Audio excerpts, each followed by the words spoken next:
Muitos acreditam que o que bloqueia suas vidas é a falta de dinheiro, oportunidades ou sorte. Porém, se observarmos com atenção, percebemos que o verdadeiro bloqueio não está fora, mas dentro. Napoleon Hill dizia: o inimigo mais perigoso do homem habita dentro da sua própria mente. Joseph Murphy reforçava: seu subconsciente aceita como verdade aquilo que você repete com emoção. É como dirigir um carro com o freio de mão puxado. Você pisa no acelerador, faz esforço, gasta energia, mas não sai do lugar. Esse freio de mão são os bloqueios internos, medos ocultos, crenças limitantes e apegos ao passado. Neste vídeo, você vai aprender a identificar esses bloqueios invisíveis e, mais importante, como destravá-los para que sua vida flua em direção à prosperidade. O bloqueio silencioso do medo disfarçado. Quando falamos de bloqueios na vida, muitos pensam em inimigos externos, crise financeira, falta de oportunidades, ausência de apoio. Mas Napoleon Hill já advertia em Pense e Enriqueça. Os 6 fantasmas do medo paralisam a mente humana e impedem-na de agir. O mais perigoso desses fantasmas é justamente o medo disfarçado. Ele raramente se apresenta de forma explícita, como pavor ou pânico.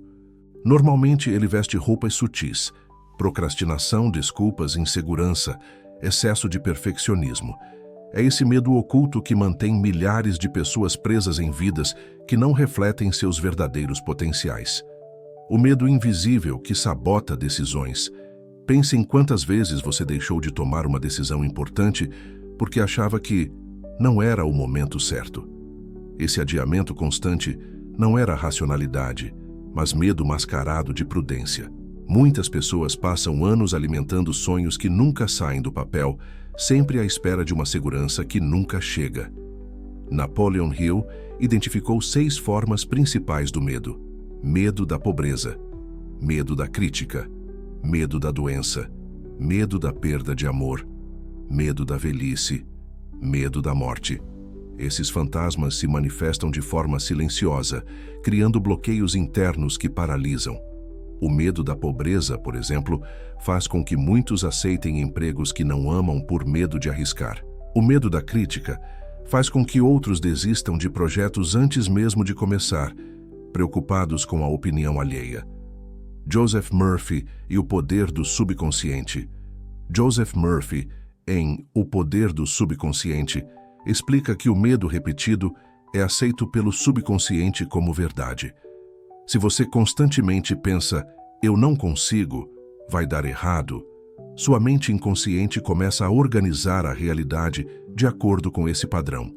O subconsciente é como um servo fiel. Ele não discute ordens, apenas executa.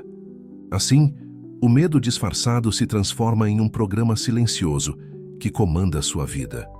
Você acha que está sendo cauteloso, mas na verdade está obedecendo a um roteiro de autossabotagem. A metáfora do freio de mão. Imagine alguém dentro de um carro potente, cheio de combustível, pronto para acelerar. Mas há um detalhe: o freio de mão está puxado. A pessoa pisa fundo no acelerador, o motor faz barulho, mas o carro não se move. Essa é a imagem perfeita do medo disfarçado. Você sente que está se esforçando, mas não avança porque há algo invisível bloqueando o movimento. E o mais perigoso é que muitas vezes você nem percebe que está com o freio de mão puxado. Pensa que é falta de sorte, que ainda não é o momento certo, que precisa esperar. Mas o que realmente está acontecendo é medo camuflado de prudência. Exemplos reais. O estudante que adia o concurso. Ele estuda, mas sempre acha que não está preparado. Ano após ano, renova materiais, mas nunca faz a prova. No fundo, não é falta de preparo, mas medo do fracasso. A empreendedora que não lança seu projeto. Tem ideias, investe em cursos, mas sempre encontra desculpas para não começar. O medo da crítica e da rejeição está travando sua ação. O profissional que não pede promoção. Trabalha duro, mas não tem coragem de se posicionar. O medo da negativa o mantém estagnado.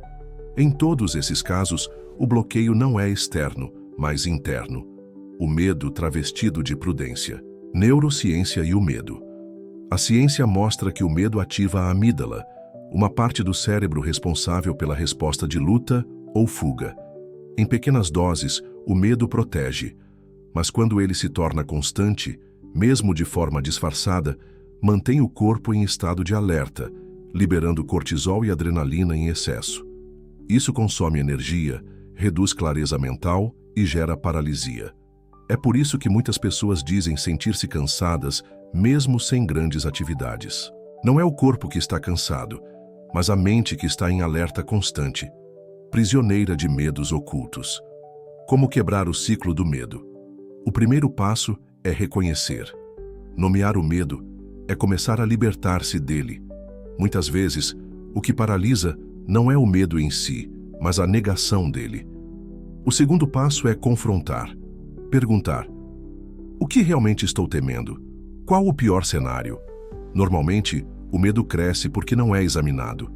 Quando você coloca luz sobre ele, percebe que é menor do que imaginava. O terceiro passo é agir apesar do medo. Coragem não é ausência de medo, mas decisão de avançar mesmo com ele presente. Napoleon Hill dizia: a ação é o antídoto do medo. Prática transformadora. Pegue papel e caneta agora mesmo e faça este exercício. Escreva 3 decisões importantes que você tem adiado por medo. Identifique qual fantasma de Napoleon Hill está por trás: pobreza, crítica, doença, perda, velhice, morte. Escolha uma decisão para agir ainda hoje, mesmo que em um pequeno passo. Exemplo: se você tem adiado abrir um negócio, sua ação de hoje pode ser registrar o nome da marca, conversar com um mentor ou montar o primeiro esboço de planejamento. O importante é quebrar o ciclo da paralisia. Validação emocional. Talvez você se reconheça aqui.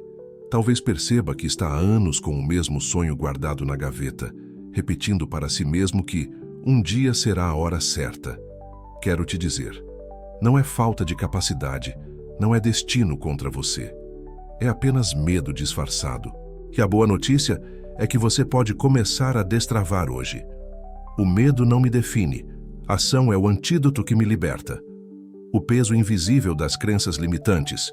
Joseph Murphy dizia em O Poder do Subconsciente: o subconsciente aceita qualquer ideia que lhe seja repetida com emoção, seja ela boa ou má.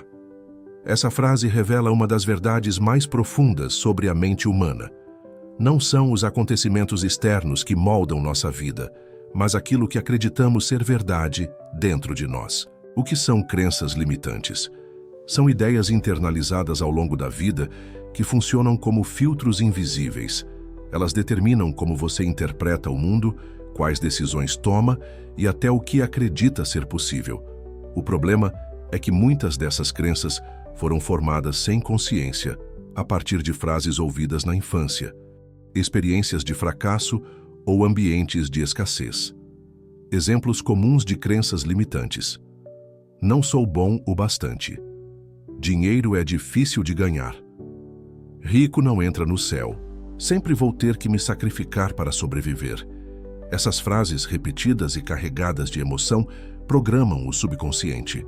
E como ele é o servo fiel descrito por Murphy, sua vida passa a refletir exatamente esse padrão. Napoleon Hill e a mente disciplinada Napoleon Hill afirmava: o que a mente pode conceber e acreditar, ela pode alcançar. Mas aqui está a chave. Se a mente concebe e acredita em fracasso, limitação e escassez, isso também se torna realidade. A diferença entre quem prospera e quem vive estagnado muitas vezes não está no talento ou nas oportunidades, mas nas crenças internas que guiam suas ações. A metáfora dos trilhos de trem.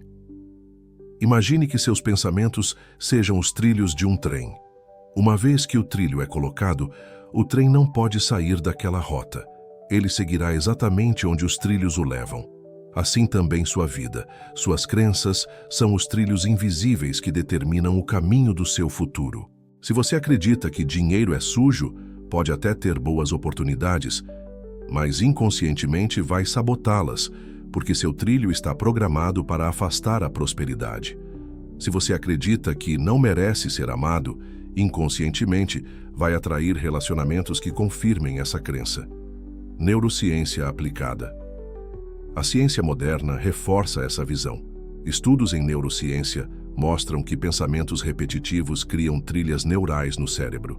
Quanto mais você pensa algo, mais forte esse caminho se torna.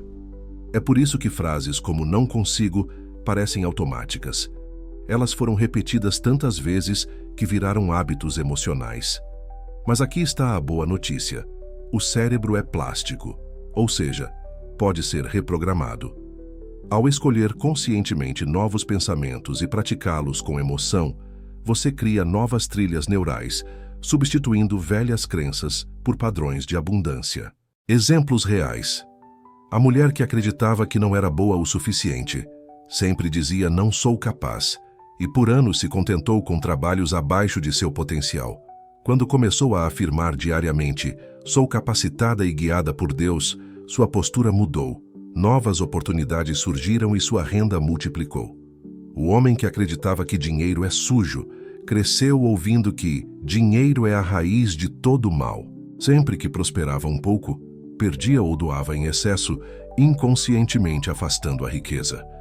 Quando compreendeu que o problema não era o dinheiro, mas o apego, conseguiu prosperar sem culpa. A jovem que acreditava que nunca teria relacionamentos saudáveis, vivia atraindo pessoas que a desvalorizavam. Ao trabalhar sua crença de não merecimento e substituir por afirmações de valor pessoal, atraiu relações muito mais equilibradas. Como identificar suas crenças limitantes? Observe frases automáticas que você repete. Perceba em quais áreas da vida você sempre se sente bloqueado. Pergunte-se: qual pensamento eu tenho sobre isso que pode estar me limitando?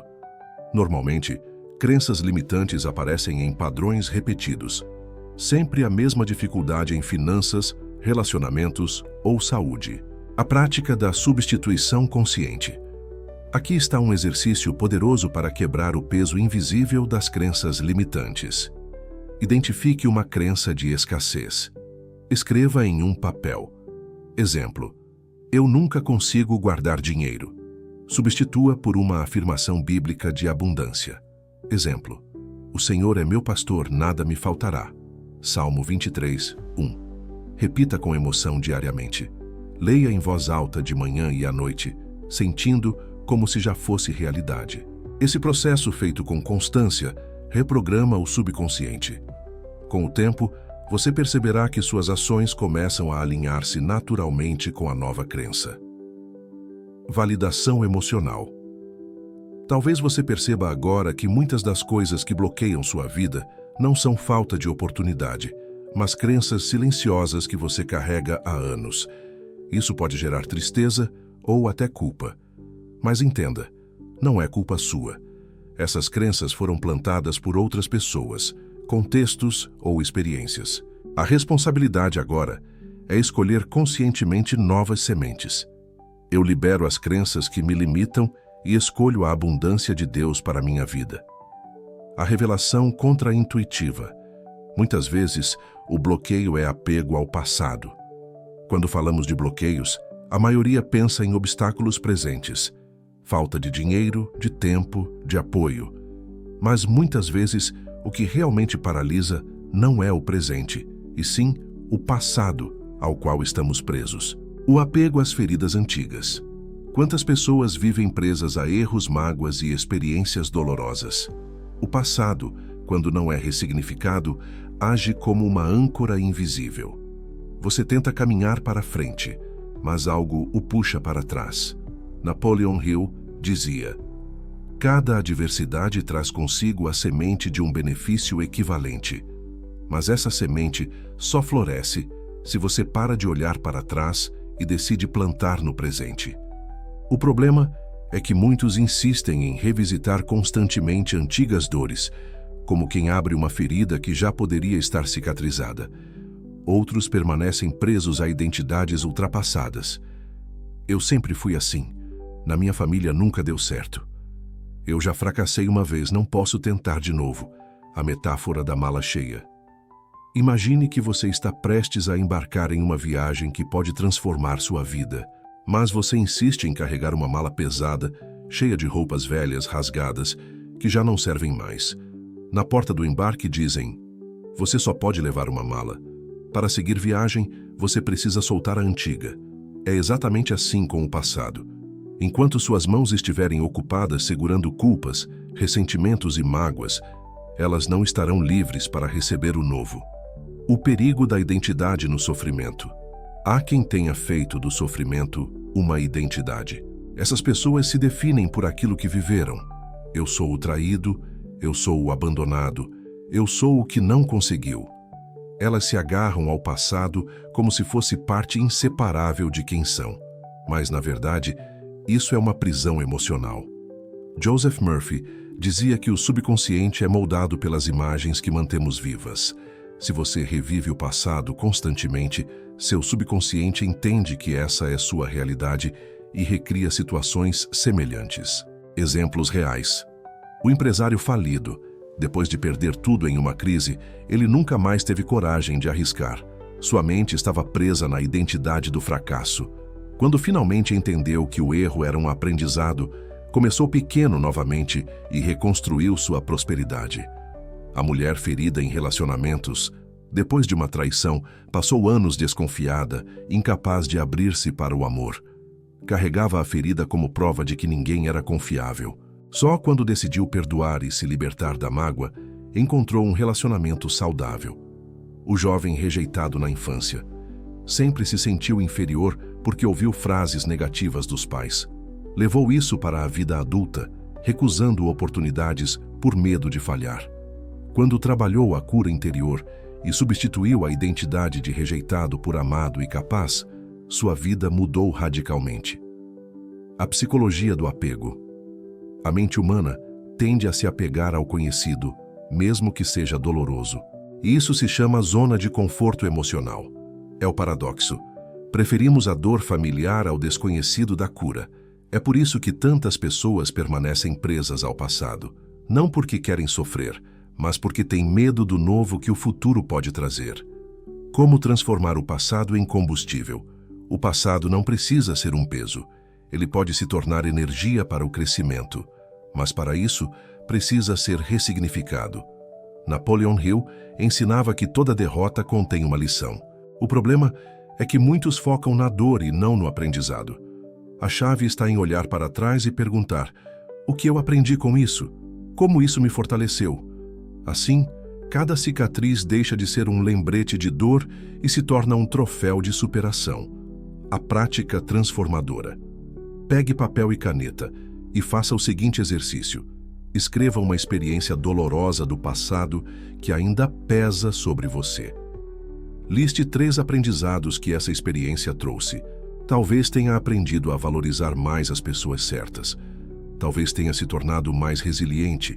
Talvez tenha descoberto uma força que não sabia que tinha. Escreva uma frase de libertação, como: agradeço pelo aprendizado e solto o peso do passado. Eu caminho livre para o futuro. Esse ato simbólico ajuda a mente a transformar a memória em combustível e não em corrente. Validação emocional. Talvez você esteja pensando: mas eu sofri demais, não consigo simplesmente esquecer. E você está certo. Não se trata de esquecer, mas de ressignificar. Não é apagar a memória, mas mudar o significado que ela tem sobre você. A dor que parecia um fardo pode se tornar um degrau. O que antes parecia uma marca de fracasso pode se transformar em credencial de sabedoria. A metáfora da borboleta. A lagarta precisa se desfazer de sua forma antiga dentro do casulo para se tornar borboleta. Se ela se apegar à antiga identidade, nunca voará. Assim também você. Enquanto se apegar ao passado, ficará preso no casulo. Quando se permitir libertar-se, descobrirá asas que sempre estiveram aí. Eu não sou meu passado. Eu sou o aprendizado e a força que ele me deu. O segredo para destravar. Alinhar fé, mente e ação. Muitas pessoas passam a vida esperando que o milagre aconteça apenas com oração, enquanto outras acreditam que tudo depende apenas de esforço humano. Mas a chave da prosperidade está no equilíbrio. Fé, mente disciplinada e ação prática precisam caminhar juntas. O erro comum. Existem dois extremos que mantêm as pessoas bloqueadas. O excesso de espiritualidade sem ação. Pessoas que oram, declaram, leem, mas não dão nenhum passo concreto. Oram por emprego, mas não enviam currículo. Oram por prosperidade, mas não organizam suas finanças. O excesso de ação sem fé. Pessoas que trabalham até a exaustão, planejam, correm, mas estão cheias de medo e ansiedade. Constroem, mas não têm paz. Ambos os extremos geram frustração. A verdadeira libertação acontece quando unimos as duas dimensões: fé como combustível, mente disciplinada como direção e ação como movimento. Napoleon Hill e a Ponte da Realização. Napoleon Hill ensinava: a ação é a ponte entre os sonhos e a realização. Ele observou após estudar centenas de milionários que todos possuíam uma fé inabalável em seu propósito, mas também eram homens e mulheres de ação consistente. Nenhum deles esperava que o sucesso caísse do céu. Todos uniam visão e movimento. Joseph Murphy e a mente subconsciente. Joseph Murphy reforça que a fé é plantada no subconsciente através da repetição de pensamentos carregados de emoção. Mas ele também lembrava: não adianta plantar sementes se você nunca regar. Fé é plantar, ação é regar, e disciplina mental é proteger o terreno. A metáfora do barco. Imagine um barco em alto mar. A fé é o vento que enche as velas. A mente disciplinada é o leme que dá direção. A ação é o movimento dos marinheiros ajustando as velas e conduzindo o barco. Se faltar o vento, o barco não anda. Se faltar leme, ele anda sem direção. Se faltar ação dos marinheiros, o barco fica à deriva. Prosperidade é quando as três forças trabalham em harmonia. Exemplos práticos. O empreendedor de fé equilibrada. Ele ora antes de tomar decisões, pede sabedoria divina, mas também estuda, investe, arrisca e dá passos práticos. Sua empresa cresce porque é guiada por fé e sustentada por ação. O estudante que une mente e disciplina. Ele visualiza o sucesso, declara versículos diariamente, mas também estabelece metas de estudo e cumpre horários. O resultado é a aprovação em concursos que pareciam impossíveis. A família que prospera em equilíbrio. Eles oram juntos pedindo prosperidade, mas também fazem planejamento financeiro, cortam gastos desnecessários e investem em educação. Fé guia, mente organiza, ação concretiza. Neurociência e espiritualidade. Estudos mostram que a visualização mental, parte da fé e da imaginação criadora, ativa no cérebro as mesmas áreas que a experiência real. Atletas de alto desempenho treinam mentalmente seus movimentos antes de praticá-los fisicamente. Isso mostra que fé e disciplina mental são preparações para a ação. Neville Goddard dizia: você precisa viver internamente a realidade desejada até que ela se manifeste no mundo físico. Mas sem ação, a imaginação se torna fantasia. É a ação que transforma a visão em matéria, a prática transformadora. Aqui está um exercício poderoso para alinhar fé, mente e ação. Antes de dormir, feche os olhos e visualize sua meta já realizada. Veja-se vivendo como se fosse realidade agora. Sinta a emoção da vitória. Isso programa o subconsciente. Ao acordar, escreva 3 ações concretas que aproximem você dessa meta. Podem ser pequenos passos, mas precisam ser práticos. Durante o dia, mantenha vigilância sobre seus pensamentos. Sempre que surgir dúvida, repita uma frase de fé como: tudo coopera para o meu bem, porque Deus guia meus passos. Essa tríade cria uma rotina de poder. À noite planta no subconsciente, de dia rega com ação, e durante o caminho protege com disciplina mental. Validação emocional. Talvez você perceba que até hoje tem vivido em um desses extremos, ou apenas orando sem agir, ou apenas agindo sem paz. Não se culpe por isso. Esse é o padrão mais comum. O importante é que hoje você recebeu clareza. Agora pode escolher alinhar sua fé, sua mente e suas ações em harmonia. A metáfora da orquestra. Imagine uma orquestra. Se cada instrumento toca separado, o som é confuso. Mas quando todos se alinham sob a mesma regência, a música se torna harmônica. Assim também é a vida. Fé, mente e ação são instrumentos que precisam tocar juntos para criar a sinfonia da prosperidade. Minha fé é o combustível, minha mente é a direção e minhas ações são o movimento da prosperidade. Chegamos ao fim desta jornada e ao longo deste vídeo vimos que o verdadeiro segredo que bloqueia sua vida não está fora, mas dentro. Ele não se resume à falta de oportunidades, de sorte ou de recursos. O que realmente paralisa são os medos silenciosos, as crenças limitantes que você alimenta e o apego ao passado que insiste em ocupar espaço no presente. Napoleon Hill já advertia que o inimigo mais poderoso do homem está entre suas duas orelhas, a mente indisciplinada, tomada por medos e dúvidas. Joseph Murphy completava dizendo que o subconsciente aceita qualquer ideia repetida com emoção, e é por isso que tantas vidas ficam presas em padrões de escassez. Mas há uma boa notícia: esses bloqueios podem ser superados. Bruce Lipton mostrou pela ciência da epigenética que estados emocionais e mentais alteram até mesmo a biologia do corpo. Quando você vive em medo, seu organismo permanece em alerta de estresse. Mas quando você cultiva fé e pensamentos de abundância, seu corpo entra em modo de expansão criativa, abrindo caminhos que antes pareciam impossíveis. Neville Goddard reforçava: viva mentalmente no estado desejado até que ele se manifeste. Isso significa que a libertação acontece no instante em que você decide assumir internamente a identidade do que deseja ser. Não basta orar sem agir, nem agir sem fé. O segredo está no alinhamento. Fé como combustível, mente disciplinada como direção e ação como movimento. A mensagem final é clara. Sua vida muda no momento em que você tira o freio de mão interno. Quando solta o medo, as crenças de escassez e o apego ao passado, você libera energia para avançar. Prosperidade não é sorte, é resultado de um alinhamento interno que inevitavelmente se manifesta no externo. E a frase que deve ecoar em você a partir de hoje é esta: sua vida muda no instante em que você tira o freio de mão interno e alinha fé, mente e ação. Se esta mensagem falou com você e trouxe clareza sobre o que realmente bloqueia sua vida, compartilhe este vídeo com alguém que também precisa ouvir isso. Muitas vezes, uma simples palavra pode ser a chave que abre uma nova fase na vida de alguém.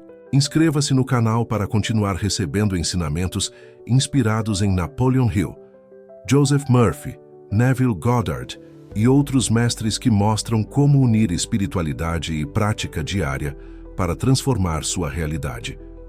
Deixe o seu like. Isso ajuda a fortalecer esta comunidade e a levar esta mensagem a mais pessoas. E ative o sininho para ser avisado sempre que novos vídeos forem publicados. Aqui, você nunca caminha sozinho. Este é um espaço de fé, clareza e transformação, onde juntos aprendemos a destravar a mente e abrir caminhos de prosperidade.